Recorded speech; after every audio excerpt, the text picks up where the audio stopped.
Believe it or not, we are now finally only 2 weeks from Election Day. So it is time for your weekly update on polling. I have a map to show you, I have a graph to show you, and then we're going to talk about early voting. So let's get started. We are starting with this map. This is a map of polling in all 50 states. If you'd like more detailed information on how I made this map, I explained that in last week's update, so I will link that in the description. But basically, there's not really any changes between last week and this week in what the map looks like. Between the toss-up and lean states, which actually, let me define those. So the beige states on the map are the toss-up states. Those are where the person leading has a lead of less than 3 points. The lightly colored states in red or blue are lean states, where the lead is between 3 and 5 points. The medium red or blue is where the lead is between 5 and 10 points, and the solid red or blue is where the lead is over 10 points.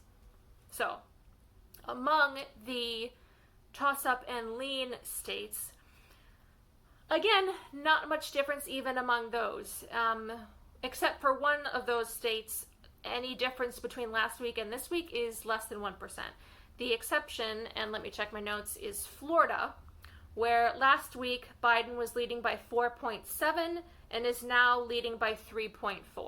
So it is still lean Biden, but it's a 1 percentage point difference, which is relatively small and relatively large at this point in the race when it's already lean.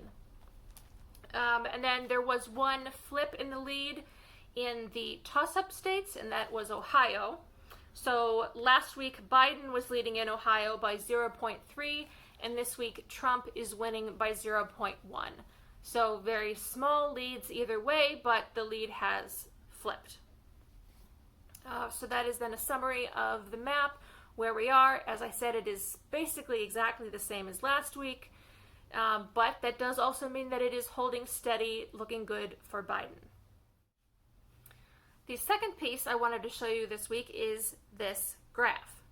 Now, as a graph of the popular vote, the national popular vote, because of how we select a president in this country, it means basically nothing except for the reason that I think is significant to still talk about, which is that usually, as you get closer to Election Day for a presidential race, the lead narrows. And you can see pretty clearly that that has not happened. Now, to be fair, there are still 2 weeks left. A lot of people decide, right up to Election Day.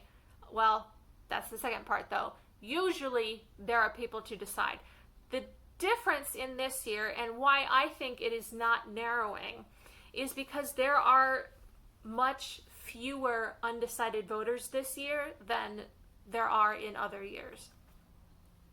So normally, as you get closer and closer to the election day, within the last 1 to 2 months, you have a lot of people making up their mind.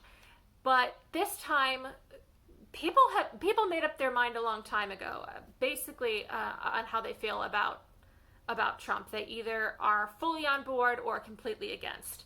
And so that opinion has not changed. And it has not changed not just in the past month or two, but in the past year or two and more.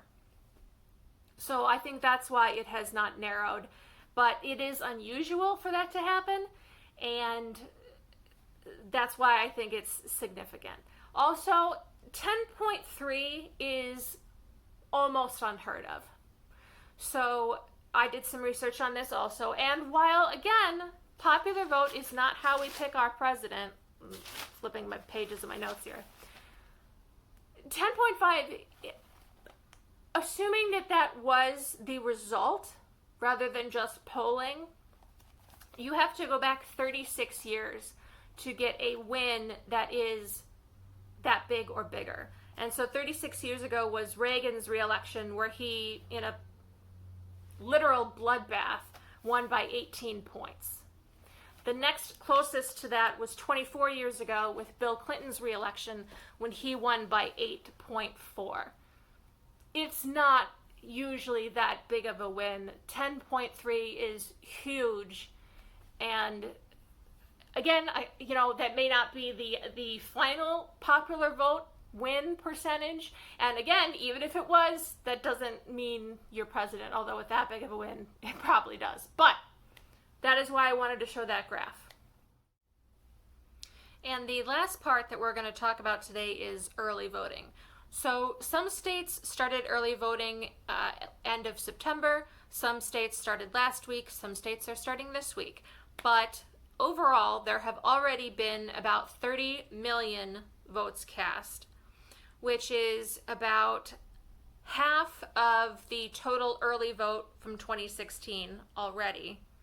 And if there were the same number of people voting this year as voted in 2016, 20% of people have already voted for this year. That's a big number, but we knew that it was going to be a big number. You have news stories from all over the country of like record-shattering early vote turnout and vote by mail participation. Again, we were anticipating those numbers to be much higher than usual, and they are. So what we don't know from that yet, though, is whether it actually reflects a larger number of total voters, or if it will be the same amount of people voting, just more of them voting earlier than they normally would. And that we won't know until all of the votes are counted and we know what the total number of people voting is. Now, I do think that the number will be a little higher than usual, but I don't think it'll be dramatically higher. I don't. And speaking of getting all the votes counted, so last week I said that it would be at least a week until all the votes were counted. I'm going to amend that and say it's going to be at least 2 weeks. Now, that does not mean that it will necessarily take at least 2 weeks to know who won, but it will take at least that long to count all of the votes.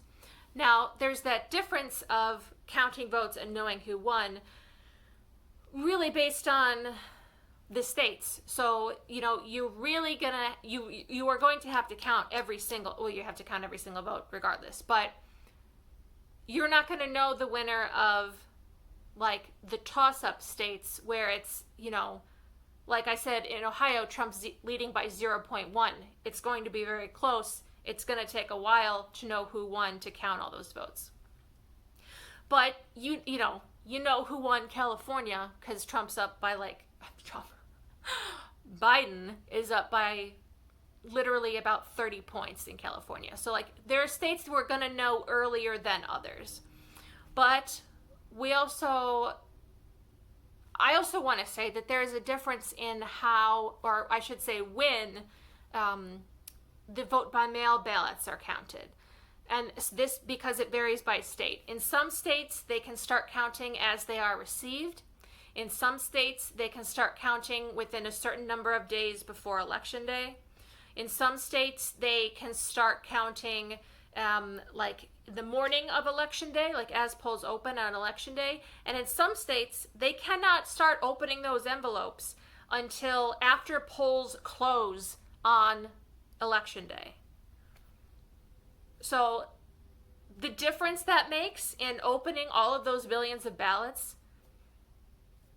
it makes a big difference, especially depending on what the different laws are around when you can count mail-in ballots in the toss-up lean and likely states. So who knows? That's the point. Who knows?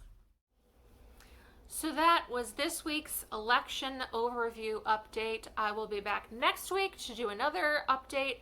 And then I will also probably do one the day before Election Day as like a final update. I'm not sure which one of those two videos I will include my final predictions in, but that will be coming as well. So I guess fingers crossed, vote as early and as safely as you can. I will see you next time.